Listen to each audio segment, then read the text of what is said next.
혁신성장 촉진자금 이렇게 하면 성공할 수 있습니다. 자, 올해만 해도 저희한테 혁신성장 촉진자금에 대해서 문의 주신 대표님들이 굉장히 많았었는데요. 그중 성공하신 대표님들만 해도 무려 100명이 넘어가는 것 같아요. 도대체 어떻게 해서 이 수많은 대표님들을 성공시킬 수 있었는지 지금부터 혁신성장 촉진자금 관한 모든 것들을 싹 다 알려드리겠습니다. 우선 혁신성장 촉진자금은 이 소상공인 시장진흥공단에서 실행하는 정책자금으로 3%대 아주 착한 금리죠. 최대 2억까지 신청할 수 있는 정책자금인데요. 신청 대상은 제조업, 도매업, 요식업, 건설업, 서비스업, 쇼핑몰 웬만한 업종은 다 된다고 보시면 됩니다. 혁신성장 촉진자금은 신청 유형이 크게 4가지 정도로 나뉘어지는데요. 첫째는요, 사업장에 스마트 기계가 있거나 이 플랫폼을 통한 결제 시스템이 이루어져야 하는 이 스마트 유형입니다. 우선 스마트 기계가 그럼 뭐냐? 요식업으로 예를 한번 들어볼게요. 요새 인건비를 절감하기 위해서 테이블 오더기나 셀프 키오스크, 서빙 로봇이 있는 사업장 같은 경우 해당이 되는 거고요. 무인 결제 시스템이 갖춰져 있는 편의점과 같은 사업장도 해당이 됩니다. 또한 셀프 키오스크가 갖춰져 있는 스터디 카페라던가 모텔 같은 숙박업도 해당이 돼요. 만약에 이런 스마트 기계가 갖춰져 있지 않다 하더라도 이 플랫폼을 통한 결제가 이루어지고 있는 사업장도 해당이 되는데, 플랫폼을 통한 결제가 이루어지고 있는 사업장이 뭐냐면 요식업 같은 경우는 배달의 민족, 쿠팡이츠 이런 어플을 통한 매출이 있거나, 숙박업은 야놀자 같은 어플을 이용할 수도 있겠죠. 미용업이나 서비스 업종들은 네이버를 통한 플랫폼 결제, 즉 네이버페이로 결제를 받는 것도 해당이 됩니다. 정리하자면 어떤 업종이든 스마트 기기를 보유하고 있거나 이 특정한 플랫폼을 통한 이 결제 시스템이 갖춰져 있다면 1차적으로 조건이 된다는 겁니다. 만약에 우리는 스마트 기기도 없고 이 플랫폼을 통한 결제 시스템도 이루어지지 않고 있다, 그러면 두 번째 유형에 해당되는지 살펴봐야 합니다. 이 두 번째 유형은요, 2년 연속 매출이 연속으로 10% 이상 증가된 사업장인데요. 22년도 최소 매출이 5천만 원 이상의 사업자 중에서요, 23년, 24년 연속으로 매출이 10% 이상 늘었다면 신청할 수 있다는 건데, 예를 들어서 22년도 매출이 1억이었어요. 근데 23년도에는 1억 1천만 원, 24년도는 1억 3천, 이렇게 2년 연속 매출이 10% 이상 늘었다면 가능하다는 거죠. 제가 상담해보면 안타깝게 10만 원, 100만 원 이 매출이 모자라서 2년 연속 매출 10%가 안 되는 경우도 종종 있는데, 이 단돈 1원이라도 부족하다면 어떤 방법을 쓰더라도 여기에는 해당되지 않는다고 보면 됩니다. 우리는 2년 연속 매출 10% 늘지도 않았고 스마트 기기도 없는데 그럼 어떻게 해야 되느냐? 그렇다면 세 번째 유형을 노려봐야 하는데요. 이 세 번째 유형은 바로 소상공인, 졸업 후보 기업에 해당된다면 신청할 수 있습니다. 소상공인 졸업 후보 기업이 뭐냐면요, 업종 평균 매출액의 30% 이상의 매출이 발생되어야 되고요, 소상공인 상시 근로자 수보다 최대 2명 적은 소상공인인데요. 이렇게 말하면 너무 어려우니까 쉽게 설명드려볼게요. 우선 소상공인이라는 이 기준부터 알아야 하는 건데, 이 소상공인이냐 아니냐 이 기준은요, 딱 두 가지로 정해집니다. 첫째는 매출이고요, 둘째는 상시 근로자 수인데요. 이건 업종마다 기준이 다르게 형성되어 있기 때문에 우선 본인의 업종에 소상공인 평균 매출액이 얼마인지 한번 살펴봐야 되는데, 예를 들어서 요식업 같은 경우는 소상공인 평균 매출액은 10억입니다. 그리고 상시 근로자는 5인 미만이어야 하는데요, 요식업 같은 경우는 소상공인 평균 매출액 기준이 10억으로 잡혀져 있으니까 업종 평균 매출액 30% 이상이 되어야 한다면 연매출 3억은 넣어야 한다는 말이겠죠. 그리고 상시 근로자 수는 최대 2명이 적어야 된다고 했는데, 요식업 같은 경우는 소상공인 상시 근로자 기준이 5명 미만이거든요. 그러면 5명 기준에서 최대 2명이 적어야 하니까 상시 근로자 수는 3명 내지 4명이 되어야 한다는 말입니다. 다른 업종으로 예를 한번 들어볼까요? 건설업 예를 들어볼게요. 자, 건설업은 소상공인 업종 평균 매출액이 80억이 기준이에요. 자, 그런데 건설업 같은 경우는 상시 근로자 수가 5명 미만이 아니라 10명 미만까지 소상공인으로 봐주기 때문에 이 건설업 같은 경우는 업종 평균 매출액이 80억이니까 80억의 30%, 즉 매출은 24억 이상이어야 되는 거고, 상시 근로자 수는 건설업 같은 경우 10명 미만까지 봐준다고 했죠. 10명 미만에 최대 2명이 적어야 한다면 8명 내지 9명이 되어야 신청을 할 수 있다는 겁니다. 소상공인 기준은 업종마다 평균 매출액과 상시 근로자 수가 다르기 때문에 우선 본인의 업종의 평균 매출액과 이 상시 근로자 수는 몇 명이 기준인지는 알고 있어야겠죠. 자, 그리고 마지막 네 번째는 수출 기업인데요. 최근 1년 이내 직접 수출, 간접 수출 상관없이 1000불만 넘으면 신청이 또 가능하다는 겁니다. 직접 수출은 내가 직접 수출하는 거고, 간접 수출은 내 제품이나 상품을 이 거래처가 구매해가지고 수출을 한다면 간접 수출로 분류를 하는데요. 특히나 이 수출하는 업체들은 기관에서 굉장히 선호하기 때문에 무조건 도전해봐야 하는 자금입니다. 자, 지금까지 전달해드린 이 4가지 유형 중에서 단 한 가지라도 해당만 된다면 혁신성장 촉진자금을 신청해볼 수 있는 1차적인 이 조건이 되는 건데요.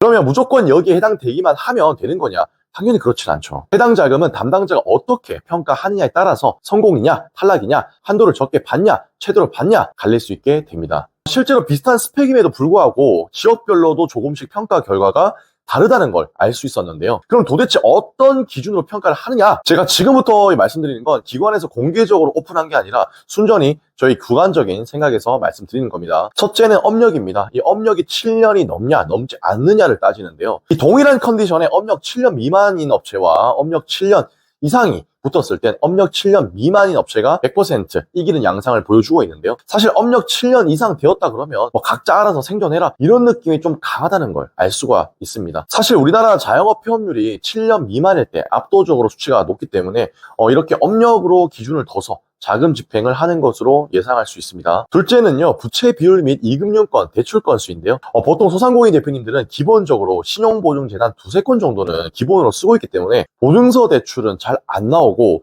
그러다 보니까 캐피탈이나 저축은행, 더 나아가서는 뭐 카드론, 현금 서비스까지 쓰고 있는 대표님들이 굉장히 많은데요. 내가 가지고 있는 이 순수 자본 금액 중에 대출이 7배 이상 넘어간다면 안 해주려고 하는 성향이 매우 강하더라고요. 또한 캐피탈, 저축은행, 카드론, 현금 서비스와 같은 이금융권 대출을 4건, 5건씩 과하게 쓰고 있다면 유동성이 굉장히 위험하다고 판단해서 잘 안 해주려는 성향 또한 매우 강한데요. 그렇기 때문에 이 혁신성장 촉진자금을 들어갈 때는 내가 정리할 수 있는 작은 금액이 있다면 이 최대한 이 정리를 하고 들어가는 게 확률을 높이는 방법입니다. 세 번째는 신용점수인데요. 앞서 말한 이금융권 대출을 많이 쓰고 있다면 이 신용점수 또한 그닥 높지 않을 확률이 큰데, 보통 신용점수는 나이스 기준으로 그래도 한 750점 정도는 뭐 나와줘야 한다 그렇게 보고 있고, 설사 그 이하라고 한다 해도 무조건 탈락이 되는 건 아닙니다만 한도 자체는 좀 생각했던 것보다 좀 낮게 나올 수가 있더라고요. 매출과 업력은 실제로 비슷한데 신용점수가 600점대나 700점 초반대인 분들은 뭐 2~3천 원에서 한도가 나오는 경우들도 많이 봐왔었는데요. 그만큼 신용점수가 낮으면 한도 자체가 생각했던 것보다 안 나올 수가 있고, 심지어 1,000만 원만 나오는 경우들도 봤었습니다. 자, 혁신성장 촉진자금은 이렇게 조건이 된다고 해도 또 되는 게 아니에요. 필수적으로 사업계획서와 필수 서류들을 제출해야 최종 신청이 되는 건데요. 사업계획서는 기본적인 업체와 대표자의 정보, 그리고 과거 매출, 현재까지 매출, 향후 매출 계획, 매출처 및 매입처가 어딘지 이런 것들도 작성해야 되고, 이 사업 내용과 이 자금 활용 계획에 대한 이 구체적인 방법을 작성해서 제출해야 하는 건데, 이 내용은 구구절절 뭐 서술형으로 작성하는 것보다 이 담당자가 한눈에 내용을 파악할 수 있고 임팩트 있게 작성해 주는 것이 매우 중요합니다. 이 사업계획서 작성 팁은 반드시 나의 입장에서 작성한 게 아니라 바로 상대방이 나를 봤을 때 어떻게 평가할지를 생각해서 작성해야 되는 건데, 이 사업계획서를 평가하는 담당자분들이 하루에 수십 개, 수백 개씩 사업계획서를 평가를 할 겁니다. 그러면 대체 어떤 사업계획서를 선택할지 생각해 봐야 된다는 거죠. 여기 혁신성장 촉진자금 공문에 보면 스마트 기술형인 경우 경영 효율화를 이룬 소상공인이라고 기재되어 있죠. 그럼 경영 효율화를 어떻게 이뤘는지 어필을 할 수 있어야겠네요. 이 혁신성장 촉진자금은 유형이 이렇게 여러 가지가 있고 각 유형별로 어필해야 할 부분들이 모두 다르기 때문에 반드시 내 입장에서가 아니라 바로 담당자 입장에서 얼마만큼 임팩트 있고 매력적이어야 하는지를 고민해 봐야 합니다. 자, 이렇게 사업계획서를 작성했다면 공문에 나와 있는 이 서류들도 미리 준비해야 되는데요. 매출을 확인할 수 있는 표준재무제표, 부가세, 과세, 표준 증명원, 사업장 및 거주지 임대차 계약서, 그 외에 사업장, 거주지, 등기부 등본 등 미리 서류들을 PDF 파일로 전환시켜 놓고 신청과 동시에 서류를 업로드해야 됩니다. 왜냐하면 신청 당일에는요 동시 접속자가 몰리기 때문에 신청하고 나서 그때 돼서야 서류를 준비하면 늦어버릴 수가 있어요. 그래서 미리 서류를 준비해 놓고 신청과 동시에 서류를 업로드해야 하기 때문에 미리미리 준비를 해놓는 걸 추천드립니다. 이렇게 신청과 서류 업로드까지 마쳤다면 1차적으로 끝난 겁니다. 만약 1차가 통과되었다면 평가 담당자가 대표님 사업장에 현장 방문 심사를 오겠다고 연락이 오게 될 텐데요. 보통 2차 현장 방문 심사에서 떨어지는 경우들도 많은데, 이때는 담당자의 질문에 적절하게 대답하지 못했기 때문에 떨어진 거다라고 볼 수 있어요. 현장 방문 심사자가 나에게 어떤 질문을 할지, 나는 어떻게 이걸 대답해야 할지, 이 부분은 미리 생각해두고 연습을 좀 해둬야 되겠죠. 쇼핑몰이나 뭐 운수업 뭐 이런 대표님들은 사업장이 집으로 되어 계신 분들이 좀 많아요. 그러면 이 주사업장에 관한 내용으로도 물어볼 수 있을 거고, 또 매입처나 매출처가 한 곳밖에 없는 뭐 그런 대표님들은 거래처가 거래를 끊거나 혹시나 망하게 되면 어떡할 거냐, 뭐 이런 질문들도 나올 수 있겠죠. 뭐 이처럼 이 다양한 질문들이 나올 수 있습니다. 만약에 이 현장 방문 심사에서 탈락이 되면 6개월 동안은 동일한 자금을 다시 신청할 수 없기 때문에 이 최대한 이 준비를 철저히 해야 되는 거고, 이 번거로운 이 과정을 지나서 현장 방문 심사까지 통과가 되어야만이 3%대 정책 자금을 사용할 수 있게 된다는 겁니다. 현재 이 영상을 보는 대표님들에게 하나 물어보고 싶은데요. 이 대표님들이 쓰고 있는 대출 중에 가장 비싼 금리를 사용하는 대출은 어떤 것일까요? 실제로 오늘 같은 경우도 승인되었다고 연락 주신 대표님이 있는데, 이 대표님이 쓰고 있는 가장 높은 금리가 한 15%짜리 저축은행이었던 걸로 기억해요. 이 해당 대표님은 혁신성장 촉진자금으로 한 6천만 원을 오늘 승인 받으셨는데, 이 6천만 원 기준으로 이 자금이 얼마나 미친 자금인지 제가 한번 보여드릴게요. 해당 대표님은 3.09%로 이번에 받으셨는데요. 소수점은 떼고 그냥 3%라고 치고 계산해 볼게요. 이 6천만 원을 3%대 대출 금리를 적용하면 1년의 이자는 180만 원입니다. 그런데 이 금액을 저축은행 금리인 15%로 적용한다면 1년 이자는 900만 원이 되겠죠. 혁신성장 촉진자금과 비교했을 때 무려 1년에 720만 원 정도 차이가 납니다. 그런데 이 혁신성장 촉진자금은 만기가 5년짜리죠.